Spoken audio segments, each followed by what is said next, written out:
Ibu dan bapak, perbedaan kita dengan Adam. Adam dicipta tanpa proses kandungan. Setelah tercipta, dijelaskan misi hidupnya dan tahapan kehidupannya. Kita anak cucu Adam dicipta dengan proses fitrah kandungan, dan ternyata dalam kandungan itulah dijelaskan oleh Allah tentang tahapan kehidupan kita sampai pulang kepadanya. Inilah salah satu rahasia yang tidak ditemukan di kitab manapun kecuali hanya dalam Al-Quran. Di Quran surah ke-22 Al-Hajj ayat yang kelima dijelaskanlah sejak masa dalam kandungan itu bagaimana tahapan-tahapan kehidupan kita sampai berpulang kepada Allah Subhanahu wa taala. Mari kita lihat baik-baik. Ya ayyuhan nasu in kuntum fi raibin minal ba'thi. Hei manusia, pakai annas. Kalau pakai annas berarti semua tanpa kecuali. Hei manusia, semua tanpa kecuali. Kalau kalian ragu bahwa kalian itu, maaf, akan pulang kembali kepada Allah, akan kembali mendapati surga kalian, tidak abadi hidup di dunia, maka saya akan terangkan pada kalian tahapan hidup kalian. Allah ingin katakan, jangan merasa akan abadi di dunia. Jangan lupa kalian akan pulang. Jangan lupa dengan kenikmatan hidup. Seakan-akan kalau kaya akan abadi, lupa kalau akan pulang. Maaf, seakan-akan kalau punya kedudukan tinggi, lupa kalau dia akan mati. Seakan-akan kalau pintar, lupa kalau dia akan kembali pada Allah Subhanahu wa taala. Hei manusia, kamu jangan lupa kamu akan pulang. Cepat cari bekal. Kalau kamu ragu, saya terangkan dari sekarang tentang etapa kehidupan kalian. Ini yang akan kalian alami dari sejak akan lahir sampai pulang kepada saya. Satu. Ya ayyuhan nasu in kuntum fi raibin minal ba'thi fa inna khalaqnakum min turab. Tahap pertama, kami ciptakan kalian dari saripati tanah. Ayah ibu makan, kemudian mengkonsumsi dan sebagainya. Makanan berasal dari tanah, ditanam, tumbuh, diambil saripatinya, kemudian sampai dimakan sampai dalam tubuh kita. Maaf, kemudian terjadi pernikahan seperti tadi, ayah ibu kemudian berhubungan, kemudian istrinya mengandung. Lihat baik-baik. Thumma, setelah jadi turab, min alaqah, min nutfah, thumma min nutfah. Dari ayah jadi sperma, dari ibu keluar ovum, di situ bertemu. Pancaran keduanya disebut dengan nutfah. Sperma dengan ovum bertemu jadi nutfah. Thumma min alaqah. Kemudian dari nutfah jadi alaqah, zigat yang menempel di dinding rahim. Demi Allah saya katakan tidak ada kitab yang paling jelas menerangkan tentang ini kecuali Al-Quran. Dan tidak sedikit orang masuk Islam ketika membaca ayat ini. Sperma, ovum bertemu, nutfah, proses jadi alaqah, zigat menempel di dinding rahim. Thumma setelah itu mudghah, berbentuk jadi keratan daging mukhallaqah yang mulai ada bentuknya. Usia 4 bulan. Ya. Di 40 hari pertama nutfah jadi proses. 40 hari kedua alaqah jadi zigot menempel di dinding rahim. 40 hari ketiga usia 4 bulan mudghah, sudah berbentuk daging yang sudah ada mulai bentuk keratan. Sudah ada mulai ada bentuknya. Mohon izin, maaf, usia 4 bulan inilah kemudian wahyu ditiupkan. Ya, fokus baik-baik. Wahyu kemudian ditiupkan, maaf, roh ditiupkan, bukan wahyu. Roh ditiupkan, masuk ke dalam mudghah ini, maka setiap ibu yang mengandung dalam usia 4 bulan, maka kandungan itu sudah ada isinya, sudah ada rohnya. Ya, baik-baik, nanti dalam sesi yang lain saya jelaskan bagaimana menjaga dalam kandungan ini supaya nanti terlahir anak yang saleh. Roh sudah masuk, terjadi perjanjian dengan Allah supaya mengakui Allah sebagai Tuhan. Quran surah 7 ayat 172. Setelah roh kemudian masuk ke dalam jasadnya, dalam mudghahnya, maka Allah tetapkan dijaga oleh Allah dalam rahim sampai fase kelahirannya. Wa nuqiru fil arhami ma nasya ila ajalin musamma. Setelah rohnya masuk, ada dalam kandungan ibundanya, maka kami kemudian akan rawat. Kami yang merawat, bukan kita sekedar berikhtiar.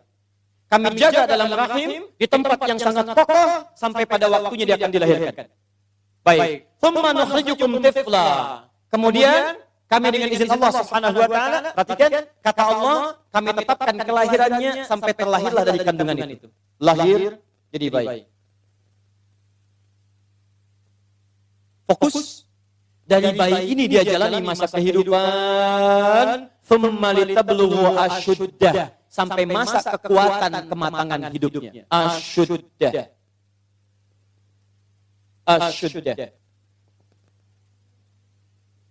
Thumma litablughu ashudda. Kemudian dari kecil ini kami perkenankan sesuai ajalnya dia akan hidup sesuai ajal. Ada yang sampai masa asyudda. Apa itu asyudda? Kematangan dari seluruh fisik kehidupannya. Fisiknya matang, emosinya matang, nalarnya matang, keadaannya matang. Berapa usia kematangan ini? Asyuddah di sini ditafsir di Quran surah ke-46 ayat ke-15 dengan usia 40 tahun. Tafsir ini dijelaskan di Quran surah ke-46 ayat 15. Masa asyuddah disebut oleh Quran masa usia 40 tahun. Lihat wasfnya baik-baik. Wa wassaynal insana biwalidayhi ihsana. Kami wasiatkan pada setiap manusia agar berbakti kepada kedua orang tuanya dengan bakti terbaik. Hamalathu ummuhu kurhan. Ibunya telah mengandungnya dalam keadaan yang sulit. Menyusuinya sulit. Kemudian mengandung dengan menyapinya 30 bulan. Lihat baik-baik. Lihat baik-baik. Hatta idza balagha asyuddah. Sampai kemudian dirawat sampai tumbuh dia dewasa sampai asyuddah. Asyuddah sampai punya kematangan fisik, kematangan nalar, kematangan pikiran, dan kematangan untuk menjalani kehidupan. Kapan itu terjadi? Balagha arba'ina sanatan, yaitu sampai usia 40 tahun. Di Quran menyebutkan ada orang yang hidup sampai usia 40 tahun dari mulai lahir sampai 40 tahun. Masa 40 tahun ini disebut oleh Quran dengan istilah asyuddah, masa kematangan yang paripurna. Dari bayi, jalani hidup, masa fase baligh, kemudian sampai masa kematangan yang sempurna. Matang fisiknya, nalarnya, emosinya, psikisnya, dan segala aspek kehidupannya. Usia berapa? 40 tahun. Saya mohon maaf ya, karena waktu kita terbatas. Kalau Bapak Ibu ingin mendidik anak sampai usia 40 tahun, betul-betul matang semua aspek dalam dirinya, baik fisiknya, kepintaran akalnya, emosinya, plus juga spiritualnya, maka ini tahapan-tahapannya yang tadi saya tuliskan.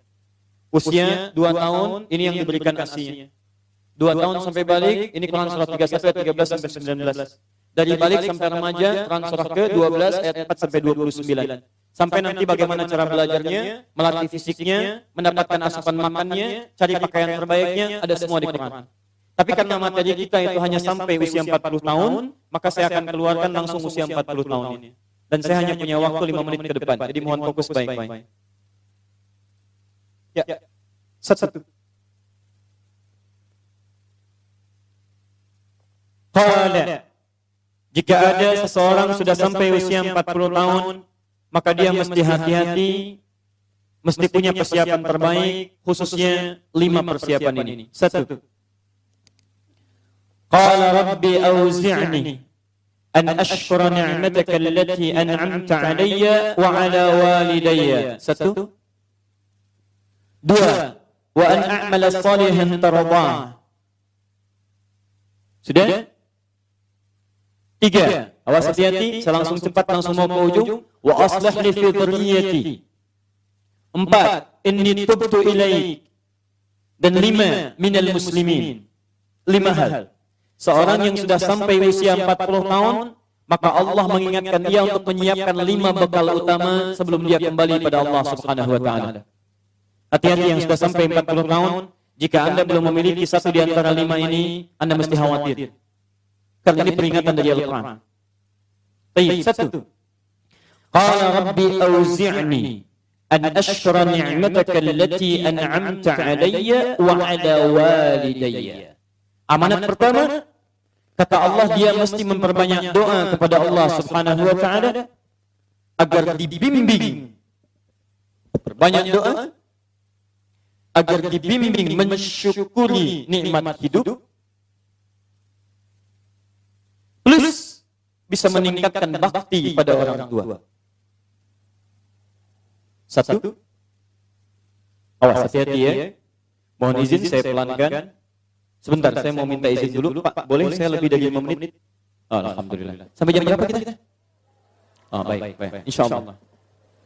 Ya, insyaallah. Saya jam 9 pulang, Anda sampai jam 12, silakan. Bismillah. Ayo, yang tadi itu masih pengantar ya. Ini inti yang paling pentingnya sesuai dengan tema kita. Lihat baik-baik. 1. Rabbi auzi'ni an asykura ni'mataka allati an'amta 'alayya wa 'ala walidayya. Perhatikan baik-baik. Ya Allah, mohon bimbing saya untuk selalu bisa mensyukuri segala nikmat yang telah Engkau berikan pada saya sekarang, satu, dan pada kedua orang tua saya. Baik, jadi kalau sudah sampai usia 40 tahun, pertama, Anda memohon doa kepada Allah untuk dibimbing terus bersyukur kepada Allah. Ini yang mau saya tegaskan. Lihat baik-baik. Apa itu syukur?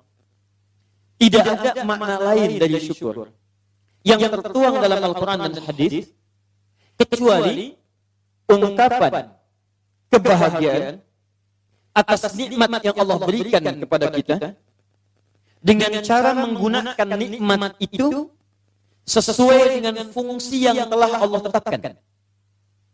Bisa. Kita akan bersyukur dengan nikmat penglihatan mata. Anda diberikan 40 tahun dalam hidup, mata masih bisa melihat. Bagaimana mensyukuri nikmat mata? Kalau Anda ingin syukuri nikmat mata, maka yang paling singkat, gunakan nikmat mata ini sesuai dengan peruntukan yang telah Allah tetapkan. Fungsi yang telah Allah tetapkan. Apa fungsi mata? Masih ingat?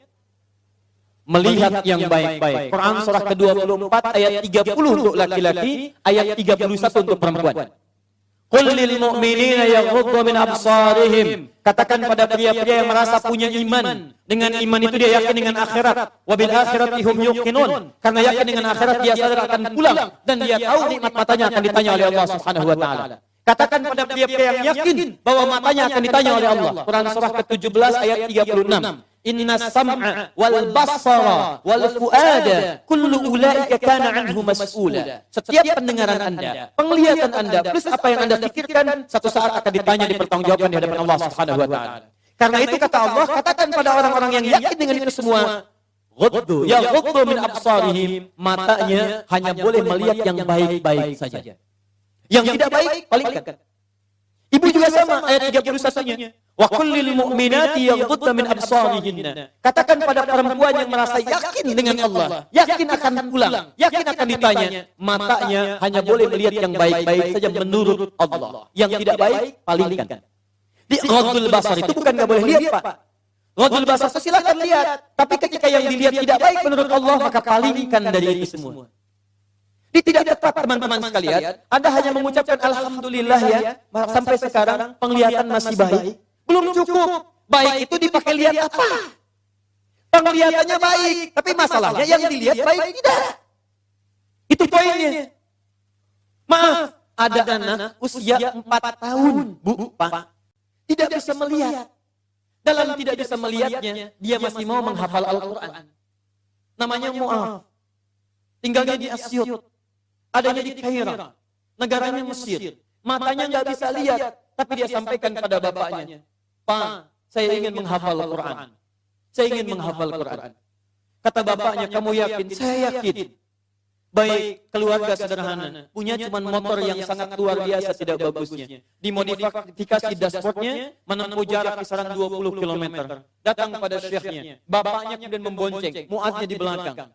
Teman-teman sekalian, setiap perangkat datang pada syekh, dapat hafalan baru, bapaknya tulis ayatnya. Disimpan di dashboardnya. Di jalan lihat ke sini, lihat ke jalan. Lihat ke sini, lihat ke jalan. Mu'adz bacakan ayatnya, bapaknya mendengarnya.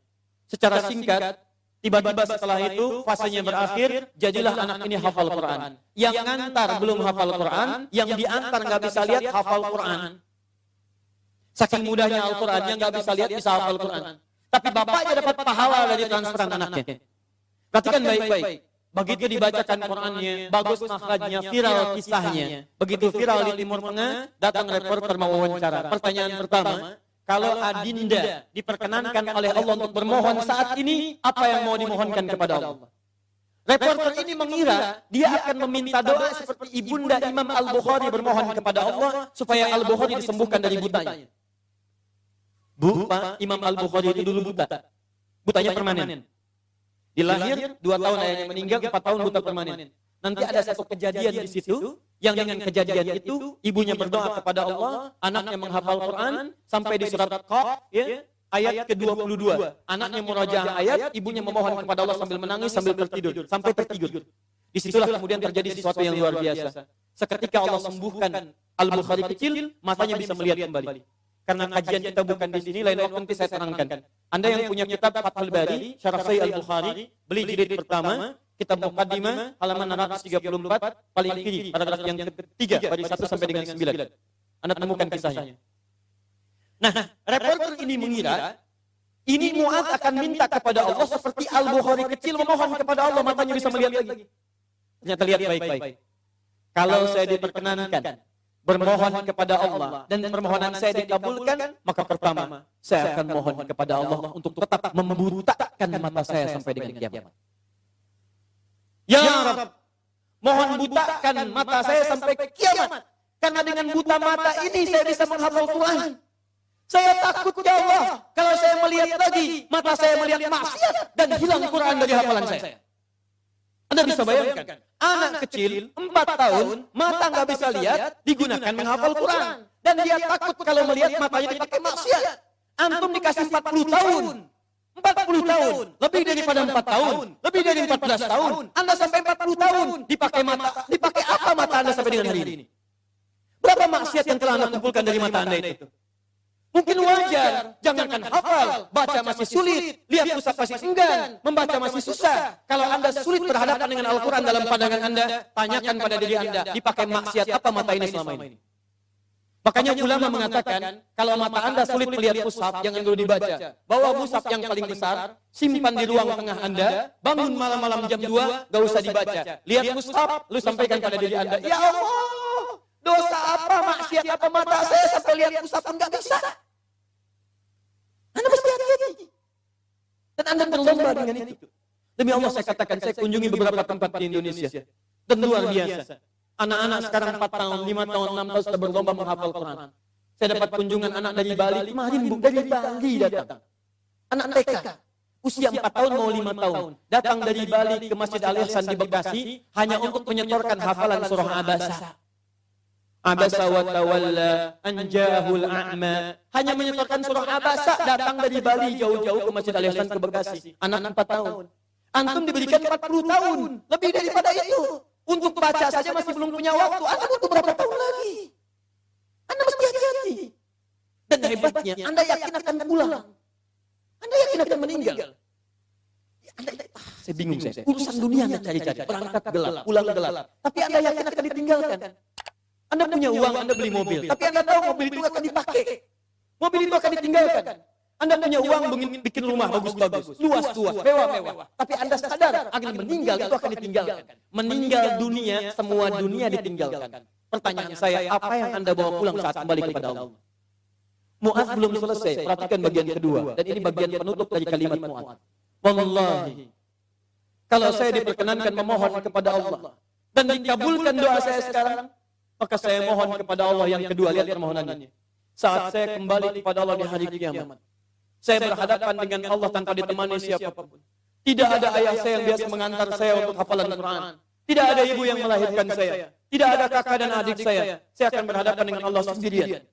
Tangan saya gemetar. Kaki saya gemetar. Dan saya akan katakan di hadapan Allah pada saat itu, Ya Rabb, Ya Rabb, khaffif Ya Rabb hisabi.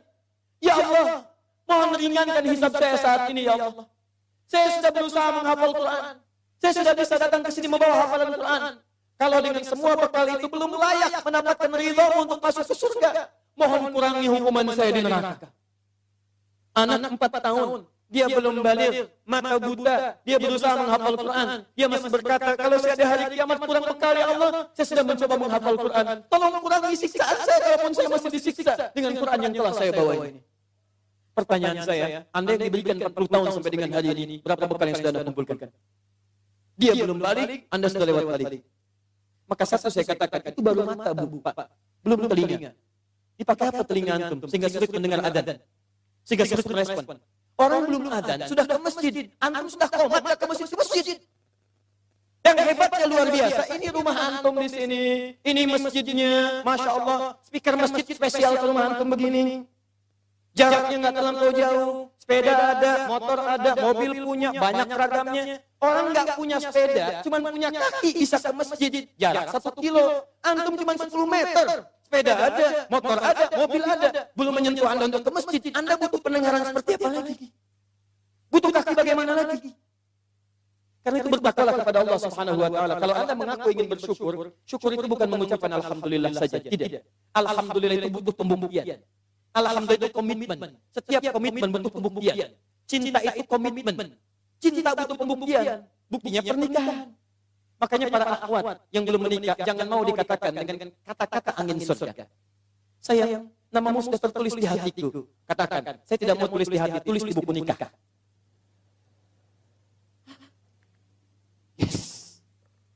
Tidak cukup dengan yes, buktikan dengan syukur pada Allah Subhanahu wa taala. Ayo mata antum dipakai apa saja. Lihat masjid enggak ada getaran. Lihat baca Quran enggak ada getaran. Lihat orang ceramah enggak ada getaran. Lihat musik baru tergerak. Lihat orang rame-rame tergerak. Lihat orang rame-rame muncul. Allahu Akbar. Bertanya. Yang paling gampang gini. Lihat. Awas hati-hati baik-baik. Karena setelah menyebutkan asyiddakum di Quran surah 22 ayat 5 itu, Allah menegaskan, kamu akan saya wafatkan. Kamu akan saya wafatkan. Karena itu bagi orang-orang yang sudah lewat 40 tahun, termasuk 40 tahun, masih main-main dengan keadaan nikmat yang Allah tetapkan pada dirinya, tubuhnya dari atas sampai bawah, hartanya, titipan dan sebagainya. Demi Allah saya katakan, kalimat Qurannya sederhana, kamu akan saya wafatkan. Mau sampai kapan lagi begitu? Karena itu pulanglah Anda ke rumah, lihat titipan Allah dari diri kita dulu. Setelah itu lihat kelengkapannya, barangkali ada harta kelebihan dari situ. Harta itu sudah ada Fir'aun, Bu, yang lebih kaya. Korun lebih kaya daripada kita. Korun, hartanya banyak. Ketika dia bermewah-mewah, turun ayat. Ya, Quran surah 28 ayat 77 tadi. Ya, lihat baik-baik, lihat baik-baik. Hei Korun, kami titipkan itu supaya kamu bisa mencari surga dengan harta itu. Bukan untuk berlomba-lomba dalam kemewahan. Lihat wabtaghi fima atakallahu daral akhirah wala tansa nasibaka minad dunya. Dunia jangan dilupakan, silahkan. Cari kenikmatan yang enak, makanan yang nyaman, menghadirkan energi untuk ibadah, tapi semua itu cari bekal untuk pulang menghadap Allah Subhanahu wa taala. Itu intinya. Mungkin Anda dititipkan harta lebih, mohon maaf ya, karena tenaga Anda itu belum kuat dipakai ibadah seperti yang lain. Yang lain itu karena saking tidak punyanya menurut Anda, saking tidak adanya menurut Anda, makanya rajin puasa. Jangankan Senin, Kamis dikejar. Jangankan Senin, Kamis, ayamul bid diburu. Jangankan ayamul bid, puasa Daud diikuti, saking nggak adanya. Antum itu tahajud sudah susah. Senin, Kamis, nunggunya Ramadan saja. Masya Allah. Makanya dikasih kelebihan oleh Allah supaya Anda dengan itu ada zakat lebih, ada infak lebih, ada sedekah lebih. Itulah surga yang bisa kita raih. Dicontohkan kemudian ada Utsman bin Affan radhiyallahu taala anhu, ada Abdurrahman bin Auf radhiyallahu taala anhu, ada Abu Bakar As-Siddiq, bagaimana mereka menggunakan hartanya dalam kebaikan.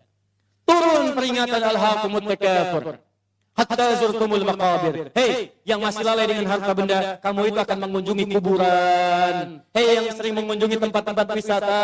Hei, yang sering tamasya. Hei, yang sering pergi ke negara-negara lain. Hei, satu saat kamu akan mengunjungi kuburan. Hei, yang pergi ke Amerika sudah menyiapkan bekal. Hei, yang sudah pergi ke Kanada menyiapkan bekal. Hei, yang sudah jalan-jalan ke tempat-tempat indah menyiapkan bekal. Bekal apa yang kamu siapkan untuk kuburan kamu? Itu yang harus dilihat. Itu poinnya. Kalau anak kecil saja paham, masa antum yang lebih 40 tahun nggak paham dengan ini? Syukur. Ayo pulang, lihat kedudukan, pengetahuan. Hei para ustaz, hei yang para pengajar, apa masih mau mencari amplop saat mengajar? Apa masih mau mencari popularitas saat mengajar? Apa hanya memperdulikan jamaah banyak saja saat mengajar? Kamu itu akan wafat dan kamu termasuk golongan yang ditanya oleh Allah Subhanahu wa taala. Mau sampai kapan ribut-ribut? Mau sampai kapan saling mencela? Mau sampai kapan merasa diri paling benar? Mau sampai kapan gila popularitas? Mau sampai kapan mencari amplop? Kamu akan wafat hatta zurtumul maqabir. Dan kamu yang dihisab pertama kali dalam kalangan oleh Allah Subhanahu wa taala. Hei orang-orang yang punya kedudukan, kami akan tukar kedudukan, kamu sekarang di atas, besok kamu akan berpulang. Quran surah 3 ayat ke-28, 26 sampai 28. 26-nya sampai 27-nya. Qulillahumma malikal mulki, tu'til mulka man tasha, wa tanzi'ul mulka mimman tasha. Hei mengaku punya kedudukan, hei yang berlomba-lomba dalam kampanye. Kampanye apa yang mau kamu raih? Saat kamu ada di atas, saya wafatkan apa yang sudah kamu siapkan kembali pada Allah Subhanahu wa taala. Kembali. Syukur. Lihat, ini baru bagian pertama, baru setengah dari nomor 1. Keduanya ini yang paling hebat. Awas hati-hati betul ya. Allah menyandingkan nikmat syukur dalam diri kita dengan bagian kelengkapan kedua. Yang ini. Awas lihat baik-baik, perhatikan baik-baik ya. Fokus betul. Mudah bagi Allah untuk mengatakan kalimat ini. Misal di luar Quran. Rabbi auzi'ni an ashkura ni'mataka allati an'amta 'alayya. Cukup. Tapi kenapa muncul kalimat walidayya bagi kedua orang tua? Karena ternyata Masya Allah, Allah memberikan isyarat tajam di ayat ini dan didetailkan di ayat-ayat yang lainnya. Karena ternyata Anda bisa tegak 40 tahun, bisa sukses dalam kehidupan, bisa kuat nalar Anda dalam pendidikan, kepintaran dan sebagainya. Ternyata Anda tidak berdiri sendiri. Ada yang memberikan asinya kepada Anda. Ada yang memberikan peluh keringatnya untuk kesuksesan Anda. Ada yang memberikan topangan bahunya, tangannya, kakinya untuk kehebatan Anda. Ada yang menghilangkan waktu malamnya untuk menjaga Anda. Ada yang menghilangkan malunya untuk bisa menjaga kenyamanan Anda. Siapa dia? Orang tua. Antum pernah dengar kisah Nabi Ismail? Ibu kenal Nabi Ismail? Kenal. Siapa ibundanya Nabi Ismail? Sayyidah Hajar. Pertanyaan siapa? Pertanyaan saya. Yang mencari air siapa? Hajar. Dari mana? Safa. Kemana? Marwah. Aktivitasnya disebut apa? Apa itu sa'i? Bukan. Tidak usah mengarang. Sa'i bukan lari-lari kecil. Bukan. Asal katanya sa'i itu dari kata sa'ayas, usaha yang sangat serius. Gak pakai off. Serius. Sungguh-sungguh. Very serious. Sangat sungguh-sungguh. Jadi mohon maaf, usaha yang sangat serius sungguh-sungguh disebut dengan sa'ayas as-sa'iyan. Kenapa sa'i disebut sa'i untuk memberikan kesan kepada kita? Ada seorang ibu yang sangat serius berjuang untuk anak-anaknya. Dia naik ke sofa. Kenapa disebut sofa? Dari kata tasfiyah, menyaring yang kotor-kotor muncul yang baik-baik. Dia punya prasangka baik kepada Allah. Gak mungkin Allah menepikan saya. Gak mungkin Allah meninggalkan saya. Dia naik ke atas untuk menuju harapan tertinggi, Marwah. Marwah puncak harapan yang ingin diraih.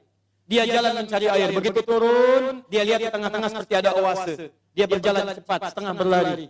Begitu sampai dekat-dekat, dia lihat kayaknya bukan. Dia teruskan, oh ini mungkin oase. Naik ke atas, ternyata bukan. Turun lagi, cari lagi. Naik lagi, turun lagi. Naik lagi, turun lagi. Sampai 7 kali bolak-balik. Sofa ke Marwah, 1. Marwah ke sofa, 2. Sofa ke Marwah, 3. Dari sofa berhenti di Marwah. Perhatikan. Yang cari air siapa? Ibunya. Yang dapat air siapa? Tiba-tiba setelah sampai di Marwah, anaknya bergerak. Begitu menghunjam kakinya ke tanah, tiba-tiba air keluar. Datang ibunya, kata ibunya, zam. Ada zam, ada ijma. Kalau ijma, kumpul. Kalau zam, artinya zam, kumpul jangan berhenti. Kumpul jangan berhenti. Sampai sekarang disebut zam, sampai sekarang tidak pernah berhenti. Pertanyaan saya, apakah Ismail ketika didudukan oleh ibunya, didiamkan itu, dan ibu mencari air, dia tidak bergerak-gerak? Saya tanya pada semua orang ibu yang ada di sini. Ketika ibu melihat anaknya kehausan, ibu simpan di bawah, dia bergerak tidak? Gerak. Tangan bergerak? Kaki bergerak? Pertanyaan saya, kenapa saat dia bergerak, airnya keluar? Tapi air itu keluar, Pak, setelah ibunya bolak-balik. Ibu balik. Setelah bolak-balik 7 kali, baru air keluar. Dan pada yang ke-7 itu, malaikat kemudian mengepakkan sayapnya, menghantamkan dengan kaki Ismail alaihissalam, baru keluar air. Di air keluar itu setelah ibunya usaha. Kalau ibunya nggak usaha, nggak akan keluar tuh air. Makanya demi Allah saya katakan ketika ada sa'i itu refleksi, Pak. Gambaran tentang ketaatan kita pada orang tua. Bukan cuma bolak-balik. Makanya saya sarankan pada Anda, kalau manasik itu yang benar. Bukan cuma turun, naik. Sekarang ada yang waif. Rabbi gfir warham wa'fu takarram. Pindah kiri kalau capek. Itu ngapain? Keluar uang banyak-banyak, tenaga juga luar biasa, waktu diluangkan panjang, nyampe sana, nggak ada yang berguna. Kenapa tidak kita pelajari isinya? Yang berangkat dengan orang tua gandeng tangannya. Rekatkan diri, rasakan. Saat itulah perjuangan orang tua untuk bagaimana mendidik sikap kecil. Gandeng minta sama Allah, ya Allah sayang ibu saya. Makanya kalimat Rabbi gfir warham. Ya Allah ampuni saya, ya Allah. Ampuni dosa ibu saya, ya Allah. Sayang ibu saya, ya Allah. Sayang ayah saya, ya Allah. Saya bisa kesini karena dari perawatan ibu saya, ya Allah. Yang mengandung saya 9 bulan, ya Allah. Yang berjuang dengan kebaikan dalam kelahirannya, ya Allah. Ayah saya, ya Rabb, yang sampai saat ini tidak bisa mendampingi saya, ya Allah. Dia telah wafat, ya Rabb. Tapi dengan keringatnya, ya Allah, dia merawat saya. Dia memastikan saya baik. Dia memastikan saya bahagia. Saya tidak bisa membalas dosa-dosanya, ya Allah. Mohon berikan ampunan ya Allah. Mohon berikan kasih sayang dalam kuburnya ya Allah. Ya Allah, ya Rabb. Minta. Makanya ketika Anda usia 40 tahun, Allah kembali menyentuh jiwa Anda. Hei, yang merasa kaya, mungkin usia Anda itu sudah lewat 40 tahun. Anda merasa kaya luar biasa. Jangan bangga dulu dengan kekayaan. Karena mungkin kerja keras Anda itu cuma 30% di mata Allah Subhanahu wa taala. 70%-nya tuh ibu Anda yang bangun pertengahan malam, menangis di keheningan malam. Ya Allah, mohon jadikanlah saya berhasil ya Allah. Sukses ya Allah. Jangan sampai tempat tidurnya seperti tempat tidur saya sekarang ya Allah. Jangan sampai makannya seperti makan saya sekarang ya Allah. Tuh Bapak Anda yang sekarang Anda enak tinggal di kantor yang ber-AC, mobil yang bagus, yang luar biasa. Bapak Anda yang bawa cangkul, yang pergi kemudian ke sawahnya, yang pergi ke kebunnya, yang dengan terik panasnya, yang dengan segalanya. Dia katakan kepada Allah, ya Rabb, saya ikhlas ya Rabb. Saya berusaha ya Rabb. Tapi tolong jadikan anak saya lebih daripada saya kebaikannya ya Allah. Jangan jadikan kerja keras seperti saya sekarang ya Rabb. Jangan jadikan kepintarannya seperti pintarnya saya sekarang ya Rabb. Lebihkan dari saya ya Allah. Tenangkan hidupnya ya Allah. Saya ridha ya Rabb. Pertanyaan saya setelah Anda lebih mencapai kesuksesan karena kerja keras kedua orang tua itu. Pertanyaan saya, apa yang Anda berikan kepada kedua orang tua? Demi Allah saya katakan, kalau Anda dengan berdoa saja setiap selesai salat lupa mendoakannya, saya tidak tahu harus menyebut apa diri Anda. Anda nengok saja enggak pernah. Tanya kabar saya tidak menyampaikannya. Ada sesuatu tidak Anda berikan. Bahkan doa pun tidak Anda panjatkan. Lalu siapa sebetulnya Anda? Kemudian Allah kembalikan, hati-hati kalau Anda sudah 40 tahun. Orang tua memberikan yang terbaik untuk Anda, apa yang sudah Anda siapkan untuk orang tua Anda. Tapi hati-hati, awas. Kalau Anda sebagai orang tua tidak mendapatkan gambaran kebaikan dari anak-anaknya, maka Quran kembali membalikkan kepada Anda. Apa yang telah Anda berikan pada anak-anak Anda, sehingga anak Anda jadi seperti itu sekarang. Harusnya seperti Ismail kepada Ibrahim, yang rela bahkan mengorbankan nyawanya, memberikan bagian tenaganya. Ibrahim Nabi, Ibrahim Rasul, Khalilullah, Masya Allah, maaf, anaknya juga Nabi, anaknya Rasul, dekat dengan Allah. Ibrahim Nabi, Ibrahim Rasul, tinggal di Palestina, sibuk sebagai suami, tapi kasih sayang sebagai seorang ayah, maaf Pak ya, masih sempat meluangkan waktu menengok anaknya di Mekah.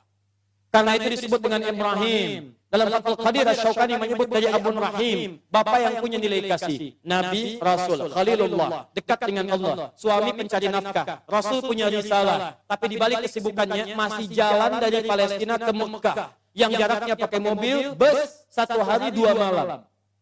Anda Nabi bukan, Rasul bukan, tidak sedekat Nabi Ibrahim kepada Allah. Maaf, risalah Anda tidak ada. Tidak ada satu ayat turun mengangkat Anda. Surga belum jelas, amalan berantakan, hisab menegangkan. Apa sih yang Anda cari? Berangkat gelap, pulang gelap, semua dunia. Masalah kantor dibawa ke rumah, anak Anda minta kasih sayang tidak diperhatikan. Masalah kemarahan diluapkan pada keluarga, Anda siapa? Jikalau anak Anda mencari perhatian di luar rumah, jangan salahkan dia. Mungkin Anda yang kurang perhatian. Banting tuh handphone Anda.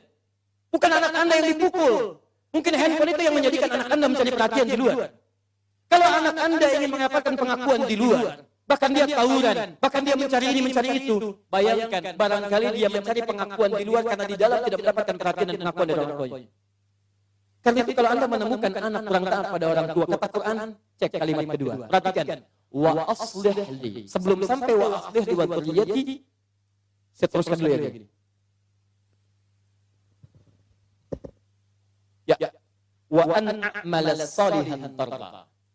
Saya ke anak dulu untuk orang tua. Saya lanjutkan dulu yang ini, anak untuk orang tua. Perhatikan baik-baik. Tadi satu syukur, bakti pada orang tua. Bagaimana cara menghadirkan syukur dan bakti pada orang tua? Perhatikan. Rabbi auzi'ni an ashkura ni'mataka allati an'amta 'alayya wa 'ala walidayya wa an a'mala salihan tarda. Maka mulai usia 40 tahun ini, kata Allah, minta bimbingan dari Allah supaya konsisten mengerjakan amal soleh yang Allah ridhai.